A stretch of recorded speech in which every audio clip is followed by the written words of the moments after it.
ወጣ ተመለስ ችግር የለው ማሊክ እንደገና ላክልኝ እኔ ዘግይቶ ነው የሚያወራው የሚያሰማ ከኔን ድምጽና ማውራት አንችልም እኔ እናንተ ሰላም ላንተ ይሁን አፖስትል ዶክተር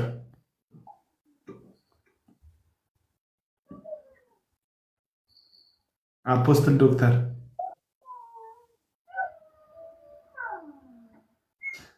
አፖስትል ዶክተር ፕሮፋይል ፒክቸርክን ንካውና የማይክ ምልክት አለች እሷን እንትን ንካት የማይክሮፎን ምልክት መሃል ላይ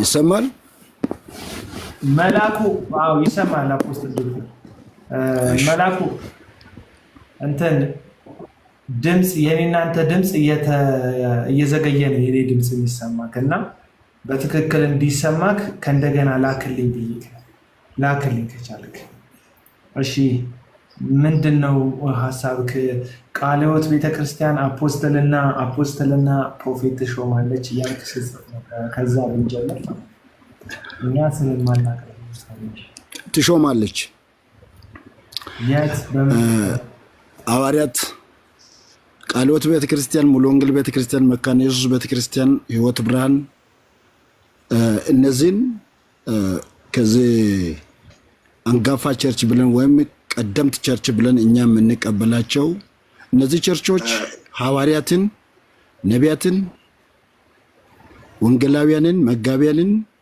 አስተማሪዎችን በኤፌሶን ምዕራፍ 4 ላይ የተቀመጡትን 5 ኦፊሶችን 100% ትቀበላለች ቃለ ሕይወት ቤተክርስቲያን አዎ ትቀበላለች ቃለ ሕይወት ቤተክርስቲያን ተቀብላ ለምሳሌ አበራ ማንን ሾማለች አበራ ለምሳሌ ሚሽነሪ ነው ሚሽነሪ ማለት ሐዋርያ ነው he is apostle ሚሽነሪ አድርጋ ቀብታ ጸልያ ይችላል ለምን አይችልም ስለዚህ ሚሽነሪ ሐዋርያ ነው ብለ ለምን ተደመድማለህ ሐዋርያ ማለት ትርጉሙን በመሰረቱ ማወቅ አለብን ሐዋርያ ማለት የተላከ ማለት ነው ለምን ነው የተላከው ወንጌል ለመስበክ አይደለም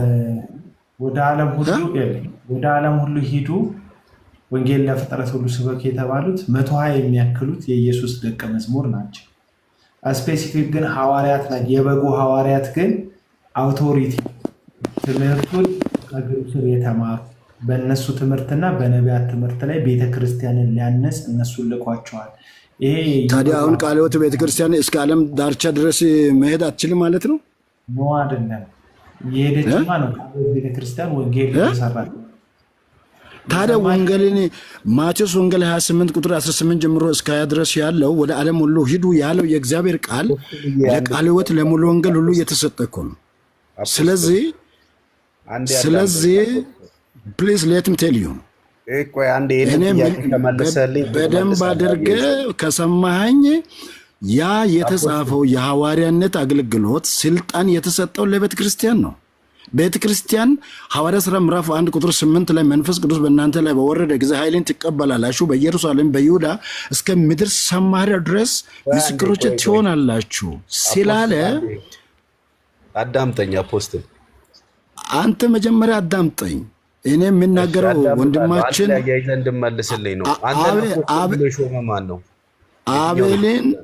አቤልን በደንብ አድርጌ እወደዋለሁ እኔ ብዙ ጊዜ ከሱ ጋር በብዙ ነገር እሱ አያቀኝም እኔ ግን እሱ በሚያደርጋቸው በሚሰራቸው ስራዎች ሁሉ ከጎኑ ሆኜ እስካሁን ድረስ እየተከታተልኩ ነኝ ሪሊ ግን ምን መሰለህ ከኔ አሁን አፖስትል ዶክተር ከኔ አሁን ካንተ ጋር ያለኝ ተቃርኖ የመጀመሪያው ቃለ ሕይወት ቤተክርስቲያን አፖስትልን ፕሮፌትም አትሾም ቤተክርስቲያን ይዛው አንተ አልክ እንጂ ይኸውልህ አቢ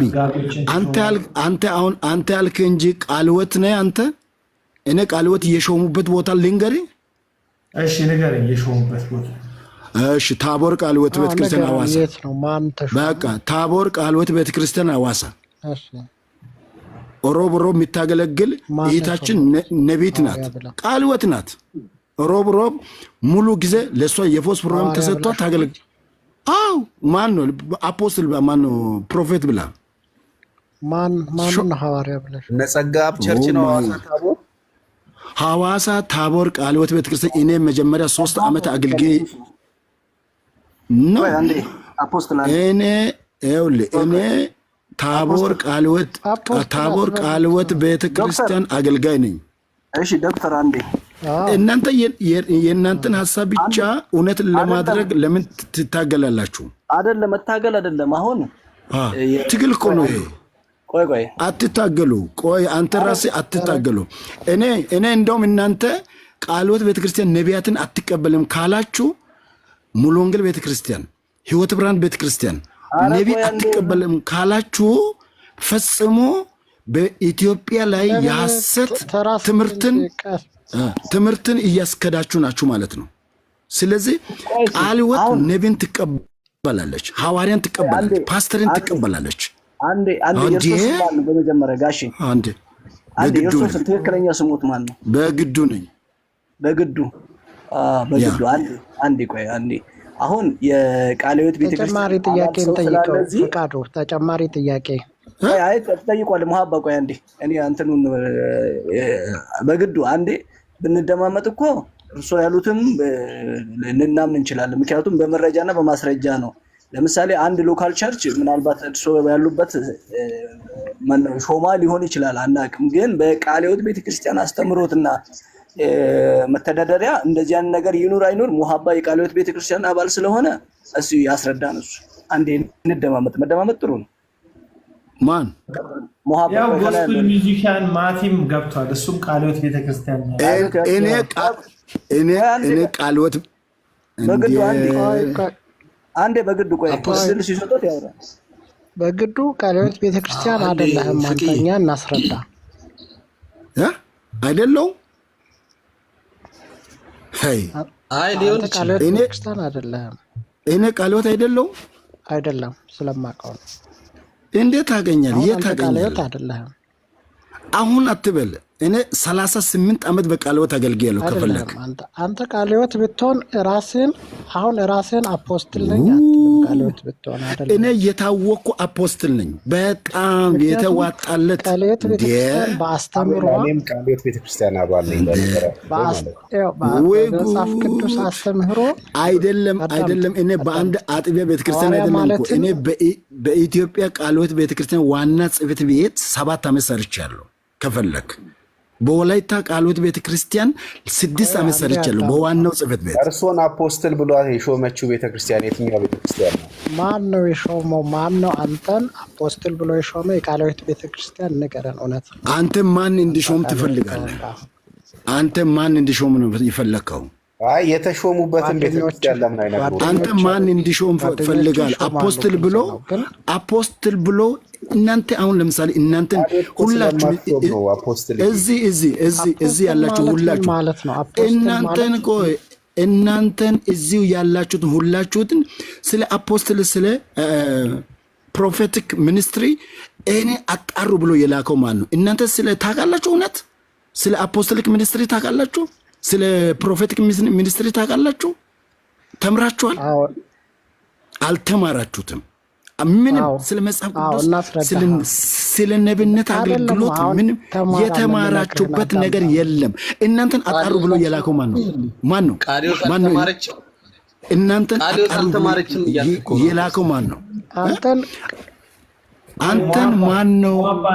አንተ ነብይነትን የነብይነትን አገልግሎትን ማን ነው የላከው? እናንተን ማን ነው? እናንተን በኢትዮጵያ ምድር ላይ አንደኛ ከእንትንም ከአጀንዳም ይወጣ ነው።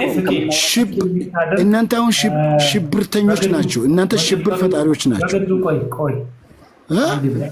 እናንተን የላከው ማን ነው? እናንተ በማን ተደራጅታችሁ ነው የመጣ? ቃለ ሕይወት ነው እናንተን ያደራጀው? ሙሉ ወንጌል ነው ያደራጀው? እናንተን ማን ያደራጀው? ማን ያደራጃችሁ? ማን ነው ያደራጃችሁ? እናንተን የነቢያትን አገልግሎትን አጣሩ ብሎ የላከው ማን ነው? ማን ነው? እናንተን ቆይ አንዴ እኔ ነኝ የሚውት ያደረኩ።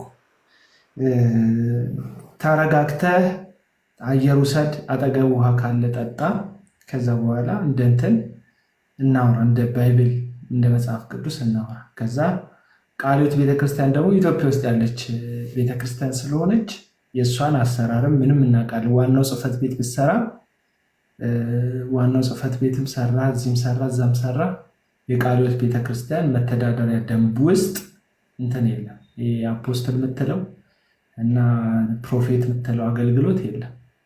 አፖስቶሊክ ኤንድ ፕሮፌቲክ ደግሞ ሚኒስትሪ ምናምን የምትለው ጉዳይ እንደውም ነሰሰሪም አይደለም።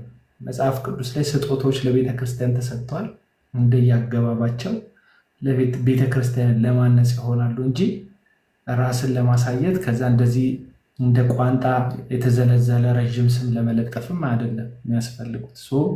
አየር ውሰድ፣ ተደማምጦ ለማውራት ጊዜ ስጥ። ከዛ በኋላ በስነስርዓት እናወራለን።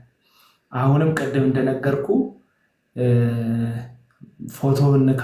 ከዛ በኋላ ማይክራፎንን ኦን አድርግና ባክኤንድ ፎርስ ከጎስፕል ሚውዚክ ጋር እየተደማመጣቸው ቆጣ ቆጣ አትበል። ድምፅህን ጎርነና አድርገህ እንትን አትበል። እዚህ ቤት ውስጥ ሁሉንም ሰው እንደ ሰው እናከብራለን፣ እንቀበላለን። አፖስትል ነኝ ስላለ ወይም ፕሮፌት ነኝ ስላለ የምንፈራው የምንደነግጠው ሰው የለንም። ሀሳብ ይረታናል። በጣም ሰለጠነ ሰዎች ሀሳብ ብቻ እንለዋወጣለን። ማቲ መጠየቅ ትችላለህ። ጎስፕል እንትን በግዱም መልስ ካለ ትመልሳለህ፣ ጥያቄም ካለ ጠይቀዋለህ። እኔም ማስፈልግ ከሆነ ገባለሁ። ተባረኩልኝ። መልካም ጠይቁኝ። እሺ ተባረክ፣ እግዚአብሔር ይባርክ። አፖስትል ብልህም እኔ ብዙ አልጨነቅም። የስም እኔን አስገባኝ ማለት ያናግረኝ ነበር።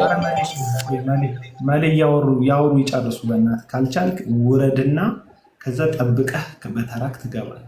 አንተ ቅድም ኔትወርክ ካልሰራ ስላለክ መስገብ አፖስትል ብዬ ብጠራህ ብዙ አልጨነቅም። እንደ ስም በግዱ በሉን፣ ችግር የለም። በግዱ ብላችሁ ጥሩን። በግዱ ስለሌለብኝ ልጥራህ። ምጠራህ ግን በአገልግሎቱ ሳይሆን በስም ነው። ሐዋርያ ከበደ በቀለ እንደሚባለው ማለት ነው። በትክክል እና አንተ ቃለ ሕይወት ነኝ ብለህ ነው ያነሳው። አሁን ከቃለ ሕይወት አንጻር ስናነሳ ቃለ ሕይወት ቤተክርስቲያን አፖስትል የሚል ሹመት አትሰጥም። ማንንም ሰጣም አታውቅም። ለምሳሌ እኔ በነበርኩበት ቃለ ሕይወት ቤተክርስቲያን ውስጥ በስህተት እስራኤል ዳንሳን ጋብዘውት ነበር።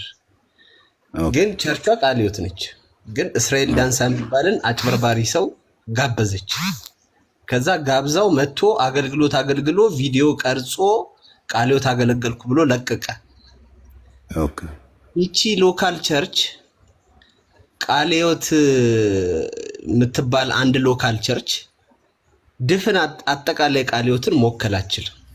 በኋላ ከጽሕፈት ቤት መጡና መሪዎቹን ንስሐ አስገብተው በእስራኤል ዳንሳ ስለተገለገሉ የስተት አስተማሪ አምጥተው ህዝብ እንዲገለገል ስላደረጉ መሪዎችን መድረክ ላይ ንስሐ አስገብተው ጉባኤውን በሱ መገልገላቸው ጤነኛ እንዳልሆነ ነግረው ጉባኤውንም ንስሐ አስገብተው ከጽሕፈት ቤት የመጡ ሰዎች ድጋሚ እንዳይጋብዙ ማስጠንቀቂያ ሰጥተው ሄዱ።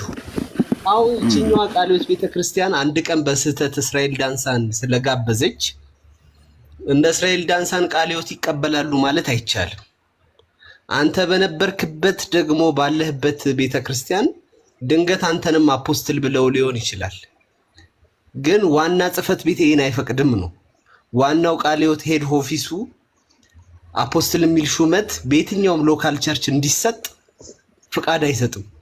በየትኛውም ሎካል ቸርች ነብይ የሚልን ታፔላ እንዲለጠፍ ስቲል እስከ ዛሬዋ ቀን ድረስ አይሰጥም። እኔም እዛ ቃለ ሕይወት ጽሕፈት ቤት ወዳጆች ያሉበት ቦታ ነው እና ጠንቅቄ የማቀበት ነው። የቃለ ሕይወትም ሰው ነኝ። አሁንም ማገለግለው ቃለ ሕይወት ውስጥ ነው። ስለዚህ ይሄ ከእውነት የራቀ ነገር ነው። አንደኛ ጥያቄ፣ የመጀመሪያ ጥያቄ አንተን አፖስትል ብሎ የሾመህ ቀላል ጥያቄ፣ አጠር ያለ መልስ። አንተ አፖስትል ነኝ እያልክ ነው፣ ለጥፈኸዋል ስሙን። አፖስትል ብሎ አንተን የሾመህ ማን ነው? ራስን የሾምከው? እንዴት አድርገን የሾምከው? እቺ መልስልኝ መጀመሪያ። ስምም አልበል። ያንተ ስም ማን ነው? ማቲያስ። ምንም እንትን ከፊት ለፊት የለውም የኔ ማቲያስ። ቤተሰቦች ለምን አጠፋህ? እዚህ ጋር ያንተ ስም የለም። ካንተ ጋር አላወራም። እንደው አንተ ስምን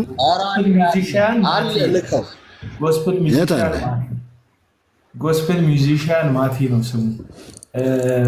አላወራም ያልከው ጥያቄው ከብዶህ ነው አፖስትል? እኔ እኮ አፖስትል እያልኩህ ነው እያወራህ ያለው። አታውራኝ በግድ ማን ሾመ? አንተ ሹመትን ለመጠየቅ የላከ ማን ነው? ቃልዮት ነኝ እያልክ ስለሆነ ነው። እኔ ቃልዮት አንተን ማን ነው የላከ? ማን ነው የላከ አንተን?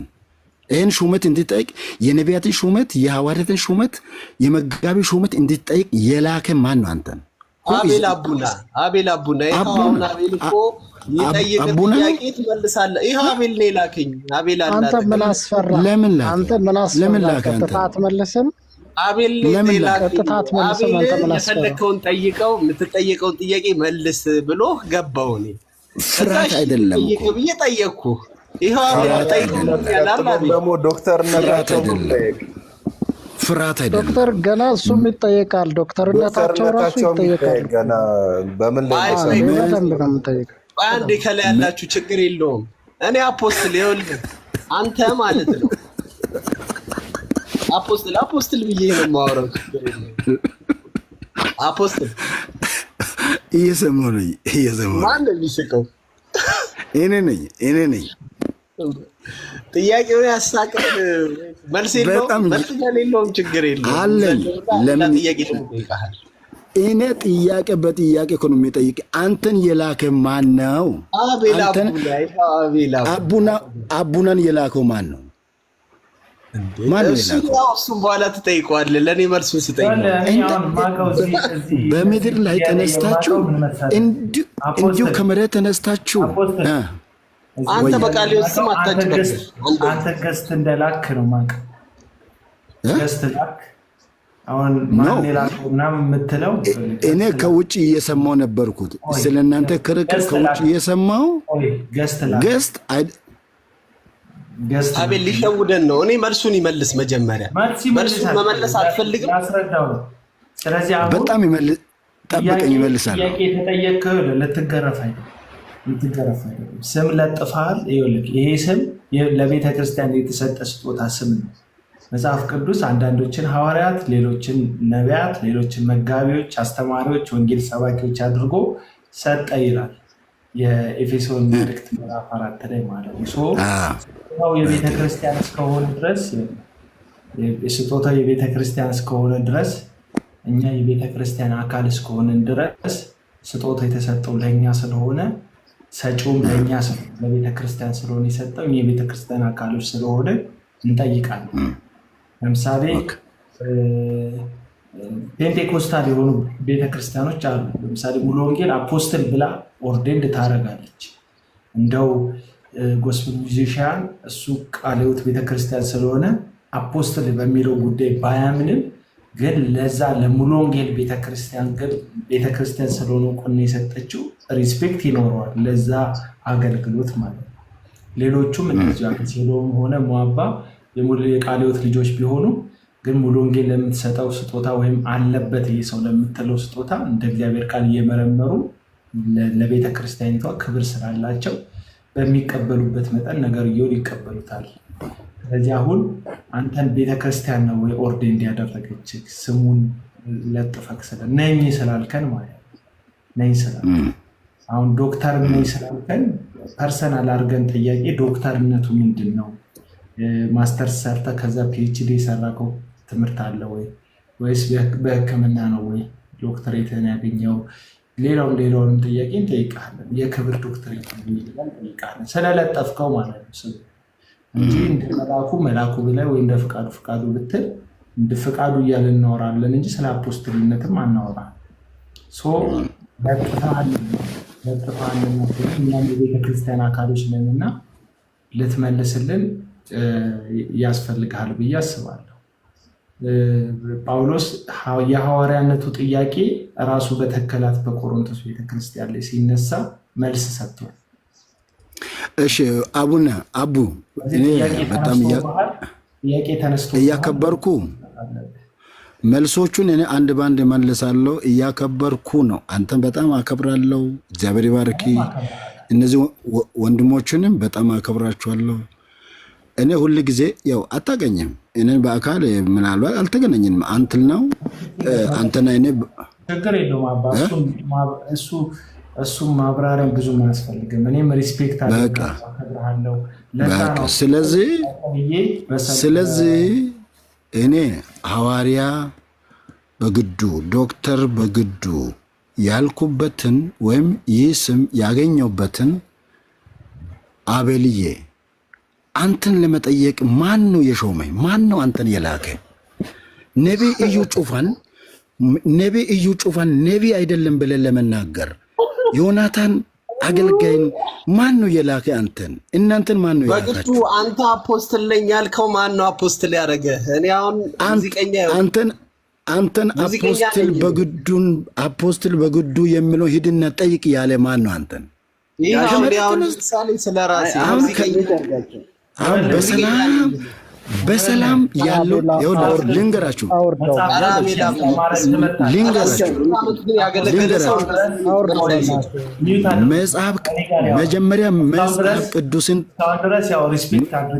መጽሐፍ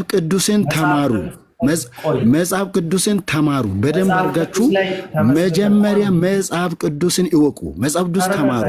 ቁጭ ብላችሁ በአንድ መጽሐፍ ትምህርት ቤት ኢቲሲ ገብታችሁ ተማሩ። ይኸውላችሁ ኤቢሲ ገብታችሁ ተማሩ። የተለያየ መጽሐፍ ቅዱስ ትምህርት ቤቱ ገብታችሁ ተማሩ። ሳትማሩ ስለ ነቢይነት አትናገሩ። አስወረዳችሁት እንዴ? ሞዴሬት ነው። አቤላ ይኸውልህ ፕሮፋይሉን ገብቻ ይወት ሰውየው ሲጀመር እንደዚህ መልስ ለመመለስ ሳይሆን አቢዩዝ ለማድረግ የመጣ ይመስለኛል። ምክንያቱም የራሱ ቤተክርስቲያን ያለው ሰው ነው። የራሱ ቸርች ቃል ኪዳን ምናምን ያለው ክርስቲያን ሱቅ በሚለው ይስተካከል ይርታል አቡ መሉኒ እና አቢዩዝ ለማድረግ ነው። ምክንያቱም የሆነ መልካም ነገርም ቢናገር ኖሮ ጥሩ ነበር።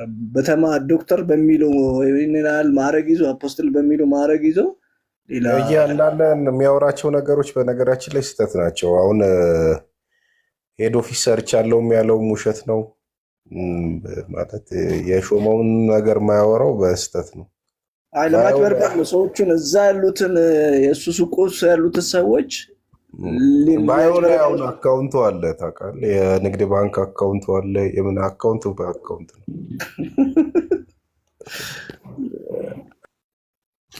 አይ ግን ላለመደማመጥ ነው እንደሚገቡት ምንም ሐሳብ የላቸው። ያስወጣችሁ ሰዎች ግን ልክ አይደላችሁም። በእውነት በግዱ የመሰለ ሰው እንዴት ታስወጣላችሁ?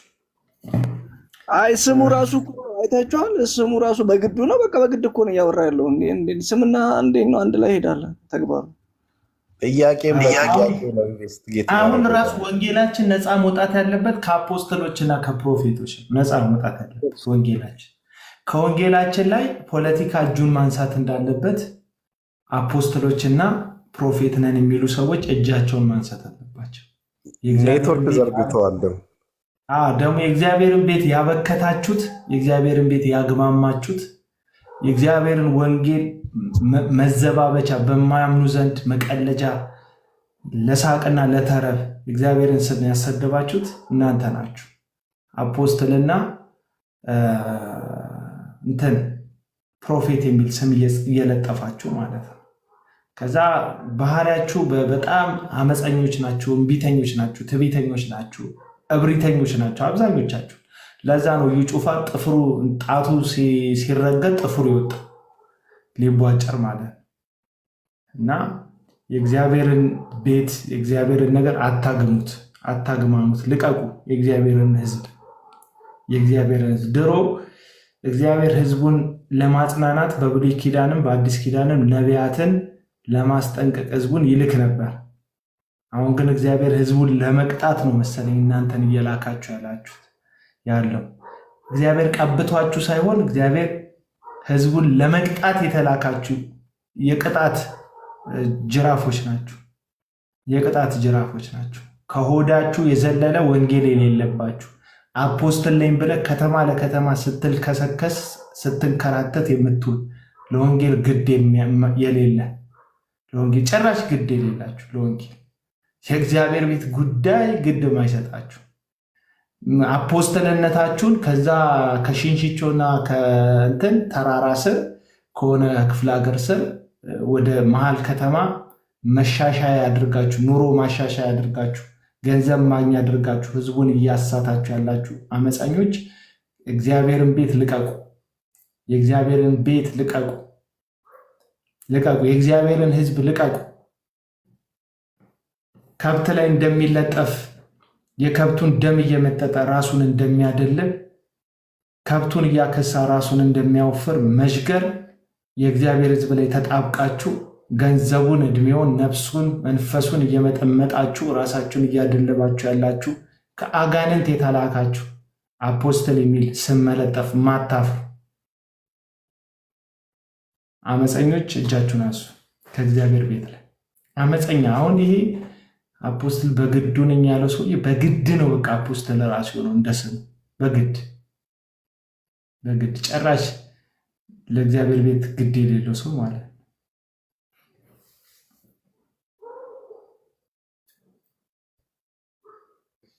መላኩ ተስተካከለለ እንትን ኔትወርክ መላኩ እየዘገየ ነው የሚደርሰው ኔትወርኩ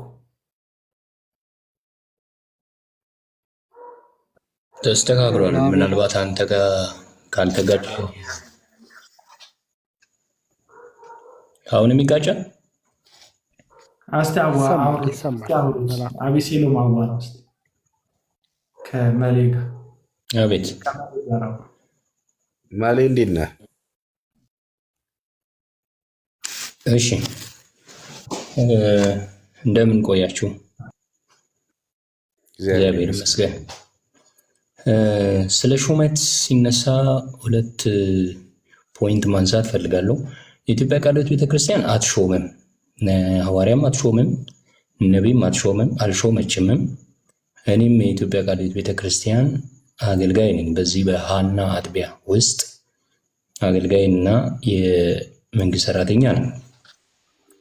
ሆኖም ግን አሁን እዚህ ጋር የተነሳውን ሀሳብ ላይ ሀሳብ ለመስጠት ነው የመጣሁት። ምንድነው ሀሳብ የምሰጠው? ሐሰተኛን ትቃወማላችሁ ወይ የሚለው፣ አዎ በጣም እቃወማለሁ። ነገር ግን ሐሰተኛን ስንቃወም ለሚዲያ በሚበቃ መልኩ ማድረጋችን ሌሎች በእኛ በወንጌል አማኞች ዘንድ ያላቸውን እይታ ያንሸዋርራል ነው። በውስጥ የምንገናኝባቸው ወይም ሰዎችን ማግኘት የሚቻልባቸው ቦታዎች ላይ ቻሌንጅ ማድረግ አይቻልም ወይ በካውንስላቸው ወይም በህብረታቸው ወይም ደግሞ በሚቀርባቸው በኩል ቻሌንጅ ማድረግ አይቻልም ወይ? አሁን ለምሳሌ ነቢይ ትቀበላለህ ብላችሁ በምትሉኝ እኔ ነቢይ የምቀበለው ነቢይ የለም። ምክንያቱም ትክክለኛ ነቢይ የለም ስቲል እስካሁን ተነስቷል ብዬም አላስብም። ነገር ግን ነቢይ ነን ብለው ያሉት በምን መስፈርት እንደሆነ የትኛው ህዝብ እንደመረጣቸው ወይ እንደሾማቸው ባላውቅም መረጃውን ባይኖረኝም እነሱ ራሳቸውን ነቢይ ነን ካሉ የነቢይ አክት በእነሱ ማየት ፈልጋለሁ፣ ግን እስካሁን አልታየም።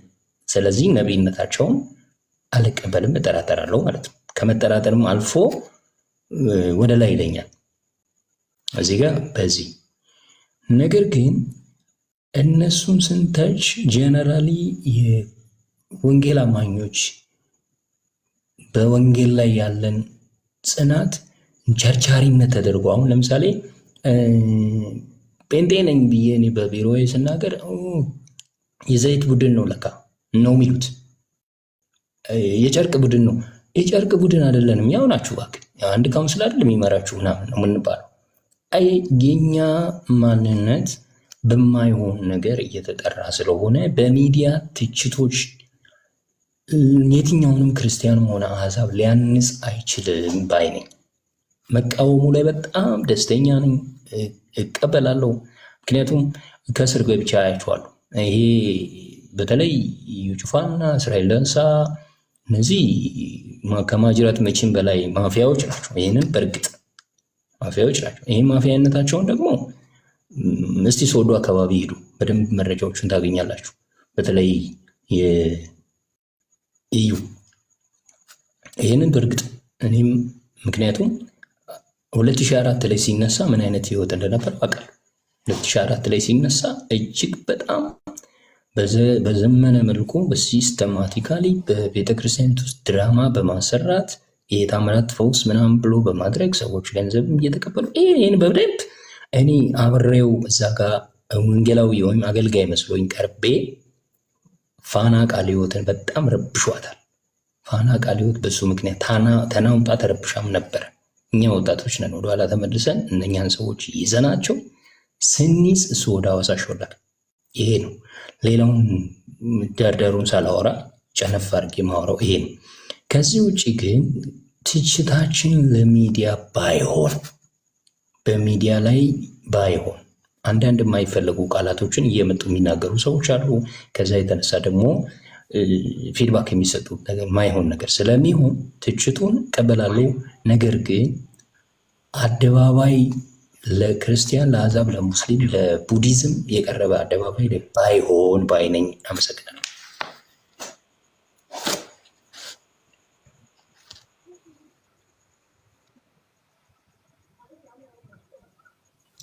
ማይክ አብራ አቤላ ማይክ አጥፍታ መልካሙን ሀሳብ ተቀብዬ ጥሩን ያልሆነውን ሀሳብ ማልቀበል ወይም ማልስማማበትን ሀሳብ ልንገር እንዳሳብ ማለት ነው። የመጀመሪያው ነገር ዘይት ቸርቻሪም ጨርቅ ሻጭም ሶፍት አስበይም የተባልከው እነዚህ ሐሰተኛ ነቢያቶችና ራሳቸውን የሾሙ ግለሰቦች በሚዲያ ባሰረጫጩት የሐሰት አገልግሎት ሶፍቱን ውሰድና ብላው የሚለው መስፍን በቴሌቪዥን ነው ሶፍቱን ስለማስበላቱ ያሳየው። በዩቲዩብ ነው ራሱ ቆራርጠው ቪዲዮውን የለቀቀው። እዚህ ጋር ለዛ ጉዳይ ተጠያቂ የሚሆን ሰው ያለ አይመስለኝም። ስለ ካራቴው ስለ ዩጩፋ ካራቴም ስለ ዘይት ሽያጩን ብትል ሌሎቹንም ጨምሮ ልምምዳቸው ሐሰት ትንቢታቸው ሁሉ መገለጥ ነው እያሉ በሚዲያ የሚያሰረጫጩት የሚያስፋፉት እነሱ ናቸው። ይልቁንም ከአንተ የሚቃረነው ሐሳቤ ዝም ስንል ሁላችን ከነሱ ጎን እንዳለን ነው የሚታሰበው። ጸጥ ስንል የነሱ አቋም የሁላችን አቋም እንደሆነ ነው የማያምነው ህዝብ ነገሮችን የሚያስበው። ስለዚህ እነዚህን ሰዎች መቃወም ቢያንስ እኔ በደረስኩበት እንትን መረዳት መሰረት 3 ጥቅም አለው ብዬ አስባለሁ። የመጀመሪያው ነገር አንድ አይነት አይደለንም የሚል ምስክርነት ነው። ካራቴ ከሚሰነዝረው ጋር ዘይት ከሚሸጠው ጋር ዝም ካልኩኝ፣ ስለ ዝምታ አንድ ነገር ልንገር። አንተ ፍርድ ቤት በተከሰስክበት ክስ ላይ መከላከያ ነጥብና መከላከያ ሐሳብ ካላቀረብክ በፍርድ ቤቱ ክስ ተስማምታል ወይም ክሱ ይመለከተኛል ብለሃል። ይህንን ኢየሱስን ምሳሌ አድርጌ ብናገርህ የሚከፋክ አይመስለኝም። ኢየሱስ አንተ የአይሁድ ንጉሥ ነው ወይ አንተ የእግዚአብሔር ልጅ ነው ወይ ተብሎ የተጠየቀውን ሁለተኛ ጥያቄ በጸጥታ ነው ያለፈው፣ መከላከያ አላቀረበም። ስለዚህ ራሱን የእግዚአብሔር ልጅ አድርጎ ያቀርባል ለሚለው ለአይሁዶቹ ክስ ኢየሱስ በዝምታ አሁን እንዳላችሁት የእግዚአብሔር ልጅ ነኝ ብሎ ክሳቸውን እንደተስማማ በዛም ክስ ምክንያት ይሰቀል ብሎ በርባን አስፈትተው እሱ እንዳሰቀሉት ከወንጌል መጽሐፋችን እናገኛለን። ባልተከላከልክበት ጉዳይ ላይ ክሱን ተስማምተሃል። ስለዚህ ጨርቅ ትሸጣላችሁ ሲባል ጸጥ አንተ በሚዲያ መናገር የለብንም ካልክ፣ እነሱ ግን በሚዲያ ጉዳዩን ካስፋፉት፣ አንተ ጉዳዩ ገበናችንን መሸፈን አለብን በውስጥ በኩል ማስተካከል አለብን ስትል፣ እነሱ ዘይት ሽያጩን በአደባባይ ፎቶቸውን ለጥፈው ይህን የገዛ ይፈወሳል እያሉ ራሳቸው ቪዲዮ የሚለቁ ከሆነ ምንድን ነው? እያንዳንዱ ወንጌላዊ ተመሳሳይ አቋም አለው ይባላል። ወጥተን ግን እኛ ስንናገር ቢያንስ እኔ እርግጠኛ ነኝ ልንገር፣ አንድ ቲክቶክ የሚጠቀም ስክሮል ሲያደርግ አቡና የሚባል ልጅን የማየት እድል ያለው አንድ ኦርቶዶክስ አቡና የሚባል ልጅ ዘይት ከመሸጥ ጋር ይስማማል ብሎ አያወራም። ግን አቡናም ጴንጤ ነው ወይም አቡናም ወንጌላዊ ነው። በዘይት ግን አይስማማም ይላሉ። በካራቴ አይስማማም፣ በሌብነት አይስማማም፣ በአመፅ አይስማማም፣ በሐሰተኛ ነቢያት አይስማማም ይላሉ። ወንጌል ለመስራት ዝም ካልከው ከአንተ የበለጠ እኔ እድል አለኝ ወንጌል ለመስራት። ለምን? በአመፁ ስላልተስማማው ማለት ነው። አደባባይ ላይ ባሰረጫጩት በእነሱ መርዝ እኔ መድኃኒቱን ክርስቶስ ኢየሱስ እና የቤተ ክርስቲያኔን አቋም በአደባባይ ስለተናገርኩ መጽሐፍ ቅዱስ የሚገልጽልኝ የመጀመሪያው ነገር የማያምኑ ሰዎች ሁሉም አማኝ አንድ እንዳልሆኑ እንዲያስቡ ያደርጋል።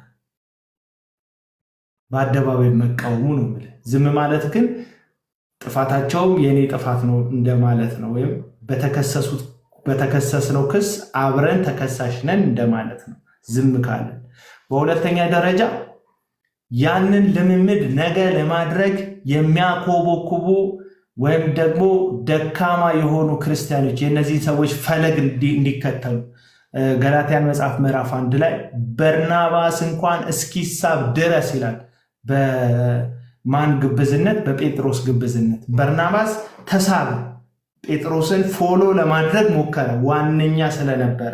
እንደ ዋነኛ የሚታዩ ቴሌቪዥን ያላቸው ሶሻል ሚዲያውን የተቆጣጠሩ እንደ ፊገር እንደ ጴንጤ ወካይ የሆኑ አደባባይ ላይ ያሉ ሰዎች ብዙ ሰው እነሱን ስለሚመለከት እነሱ የሚያደርጉትን ነገር ነገ ለማድረግ የሚያኮበኩብ ጀማሪ ጠንቋይ ገምቶ አዳሪ እንዳይነሳ ምን እያልኩ ነው? እነሱን ስቃወም ልክ ስላልሆኑ አትከተሏቸው እያልኩ ነው።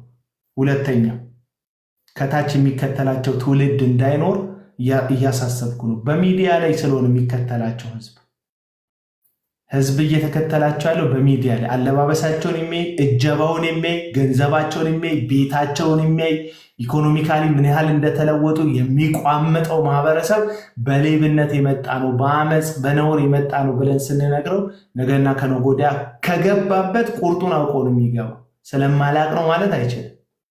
በአደባባይ ይሄን እያደረግን ያ ሁለተኛ ይሄ ነው። በሶስተኛ ደረጃ መስማት ከቻሉ አይሰሙም እንጂ ራሳቸው ጥፋት ያለባቸው ሰዎች መመለስ እንዲችሉ ነው የምንናገረው። ሶስት ነገር አስቀምጬልሃለሁ። የማያምኑ ሰዎች ደምረው አንድ አይነት እንደሆንን እንዳያስቡ ነገ ወንጌል ስንናገር ዘይት ጠጪ ብለው እንዳይከሱን በአደባባይ እንናገራለን። በሁለተኛ ደረጃ ታናናሾች እነሱን አይተው እንዳይሰናከሉና በእነሱ መንገድ እንዳይሄዱ እንናገራለን በአደባባይ። በሶስተኛ ደረጃ አይመለሱም እንጂ ከተመለሱ ለእነሱ ራሳቸው እንነግራቸዋለን። ስለዚህ መናገራችን አስፈላጊና ከአስፈላጊነትም በላይ ነው የምለው። የሚጨምሩት ነገር ካለ አቢሴሎም ጨምሩ። እስኪ ጨምሩ። ፍቄም ጨምር። አንድ ነገር ልጨምርለትና መሌ እንደው እነኚህ የሐሰተኛ ነቢያት ወይም ደግሞ ቴሌቪዥን ያላቸው ግለሰቦች ቴሌቪዥንና ሱቅ ያላቸው ግለሰቦች የሐሰት ትንቢትና የሐሰት ልምምድ ወይም ደግሞ በቴሌቪዥኖቻቸው ባያሳዩ የሐሰት ድራማ እየሰሩ አጋንንትን አስወጣን ብሎ ባያሳዩ ይሄ ሁሉ ህዝብ ይከተላቸው ነበር? ይሄን ሁሉስ ገቢ ያሰባስባሉ? አንድ ይሄን ያዝኝ። ሁለተኛ በ5 ሊትር ዘይት ምን ያህል ገንዘብ እንደሚሰበስቡ እዚህ ወተን እኛ ባንገልጽ። ለምሳሌ 5 ሊትር ዘይት 1500 ብር አካባቢ ነው የሚሸጠው። እነሱ ግን 250 ሺህ ብርና ከዛ በላይ እንደሚያጣሩ ለህዝብ ባንነግር፣ ይሄንን ነገርስ ባንቃወም፣ በፊት ለፊት ባንናገርስ እነኚህ ሰዎች ያቆማሉ ወይ የሆነ ነገር ያደርጋሉ? ምክንያቱም የሚያደርጉት በአደባባይ ነው። ልምምዱንም የሚሸጡት በአደባባይ ነው። ጨርቅ የሚሸጡት በአደባባይ ነው። ጨው በአደባባይ ነው።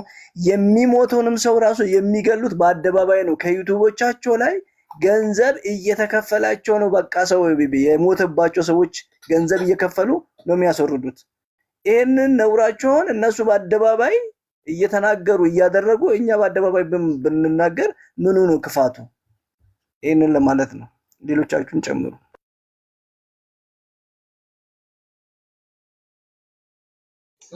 አቤላ ኤሊያናን አስገባው። በጣም የተሻለ ነገር ያለው ሰው ነው። እኔ ልውረድ። ኤሊያናን አስገባው። ቦታ አለ። ኤሊያና ማለት መልስ ምሰጠዋለ።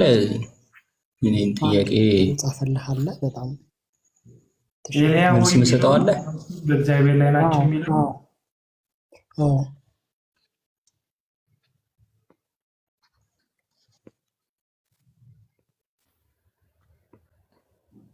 እሺ። እና የምንናገርበት መንፈስ ይሄ ነው ለማለት ነው። ብራዘር መላኩ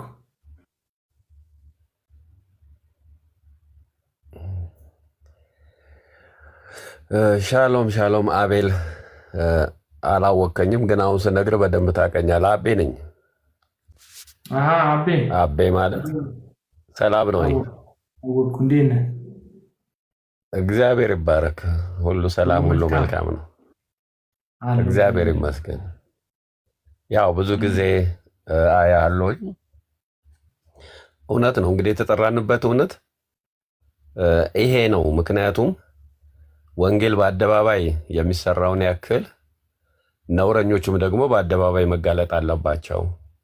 ቅድም ትልቅ ነገር ታወራ ነበረ። ምክንያቱም ሚዲያውን ይዘውት ካወሩ እኛ ልናገኛቸውም የምንችለው በሚዲያው ነው። ምክንያቱም በሚዲያው ብዙ ሰው ይሰበስባሉ፣ በዓለም ዙሪያ ይታያሉ። እኛ ደግሞ ዝም ብንል ተባባሪ ነን። ምክንያቱም መጽሐፍ ቅዱስ ዝም እንድንል ሳይሆን ነውረኛውን ነውረኛ፣ ባለጌውን ባለጌ፣ ጨዋውን ጨዋ እንድንል የተጠራን ሰዎች ነን። ምክንያቱም ጌታችን ኢየሱስ ክርስቶስ በራሱ ሲያገለግል እንደዚህ አይነት ጥፋት የሚያጠፉትን በስሙ የሚመጡትን ሌላም ድርጊት በቤተ ክርስቲያን ውስጥ የሚያደርጉትን ሰዎች ይገልጣቸው ነበረ። ዛሬ ላይ ደግሞ እየሆነ ያለው ምድራችን ላይ የከበበን ነገር ቢኖር ሰዎች በሶስት መንገድ ነው የመጡት። አንደኛ ራሳቸው ስም አውጥተው፣ ሁለተኛ ሰው ስም አውጥቶላቸው፣ ሶስተኛ ደግሞ የሚከተሏቸው ሰዎች ለጥፈውባቸው ማለት ነው። ያው ብዙ ጊዜ ሚዲያውን እንደምታዩት እንደነዚህ አይነት አሁን ቅድም አፖስትል ነኝ ብሎ ሲናገር የነበረውን ሰው ሰምቼዋለሁ። የመጀመሪያ መለያቸው ውሸት ነው። ሁለተኛው መለያቸው ደፋሮች ናቸው። ሶስተኛ ነገር ከየት እንደመጡና ማን ኦርዴን እንዳደረጋቸው በግልጽ ማውራት አይፈልጉም። ወንጌል ለመዳን እንኳን እውነቱን ስንናገር ነው። እኔ ኃጢአተኛ ነኝ ስንል ጽድቅ የሆነው ክርስቶስ ወደ ህይወታችን ይገባል። ባልተናገርነው ነገር የሚሆን ነገር የለም። ለምንድን ነው እውነትን ይዘን እውነትን ማንናገረው? እውነተኛ ከሆነን ማለት ነው። ለምሳሌ መጽሐፍ ቅዱስ ይደግፋል አይደለም እንዴ? ምሳሌ ላይ ኢዮብ ላይ ስንመለከት በቀኝ በኩል ዱርዬዎች ተነስተዋል ይላል። አዲሱ ትርጉም እንደውም ባለጌዎች ነው የሚለው። ምክንያቱም መጽሐፍ ቅዱስ ዱርዬ ካላቸው፣ ባለጌ ካላቸው እኛ ባለጌዎች ናቸው፣ ነውረኞች ናቸው፣ አጭበርባሪዎች ናቸው ማለት ምንም ይሄ ስድብ እኮ አይደለም፣ መጽሐፍ ቅዱሳዊ ነው በቃ። ነገር ግን እነዚህ ሰዎች አንደኛ ሲጀመር መጽሐፍ ቅዱስን ጠንቅቀው አያውቁም። እንደ ወረርሽኝና እንደ አሜባ ነው የበዙት። የሚገርመው ነገር ደግሞ ህዝቡን መከራ ያበሉታል። ከሱ በተቀበሉት ነገር ነው መልሰው የሚሸጡለት። አሁን እየተቃወምን ያለ ነው ምንድን ነው? ይሄ የሸቀጥ ሱቅ ይቁም ነው፣ ችርቻሮ ይቁም ነው። አሁን መንግስት ያስቀመጠው ጅምላና ችርቻሮ አለ። ዘይት ቢያስፈልግ፣ ሌላ ነገር ቢያስፈልግ፣ ምን ቢያስፈልግ እነሱ ከጅምላና ችርቻሮ አውጥተው ነው ገበያውን ወደ ቸርች አምጥተውት ይህንን ህዝብ የሚሞሸልቁት። ግን ምንድን ነው? የጊዜ ጉዳይ ነው። ነገሮች ሁሉ ቦታ ቦታ መያዛቸውን አይቀሩም። እዚህ ቦታ ላይ በዚህ ሰዓት እየታገላችሁ ያላችሁት እውነትን ለመግለጥ ነው። ከስድብ ትምህርት ቤት አልተመረቅንም፣ ከነወር ቦታ አልመጣንም። ወንጌልን አምነን የመጣን ሰዎች ነው። ይሄንን እውነት ደግሞ ለትውልዱ ማንገልጥ ከሆነ እግዚአብሔር የሚጠይቀው እኛን ነው። በደለኛውን በደለኛ ካላል ነው፣ ነውረኛውን ነውረኛ ነህ ካላል ነው። እኔን ማን ያስተካክለኝ እናንተ ካልነገራችሁኝ፣ ወይም እኔ ለእናንተ ካልተናገርኩ ማን ነው? ብረት ብረትን ይስለዋል አይደለም የሚለው። ነገር ግን ይሄን ጠንቅቀው ሊያውቁ ይገባል። ልክን አቤል አሁን ወደ ቤትህ በሚገቡ ሰዎች ከየት እንደመጡ፣ እንዴት እንደመጡ፣ ቸርቻቸው የት እንደሆነ ይሄንን ለመግለጥ ላይ እናታቸው የሚሉ ከሆነ